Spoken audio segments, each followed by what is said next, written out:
ദൈവത്തിൻ സ്വന്തം നാടാണു കേരളം, ദൈവമനുഗ്രഹിച്ച നാടാണു കേരളം.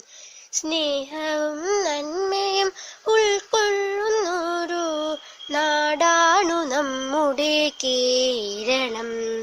കേരളമെന്നൊരു പേരിൽ തന്നെ അർത്ഥം കേരമെന്നാണല്ലോ.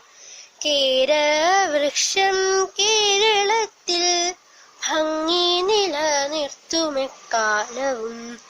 പൂക്കൾ തൻ ഭംഗിയും തേനൂറും നറുമണവും പിടിച്ചെത്തുന്നു ശലഭങ്ങളും. ഒരു നാളെത്തണം കേരളത്തിൽ, ഒരു നാൾ കാണണം കേരളം, ഒരു നാൾ കാണണം കേരളം.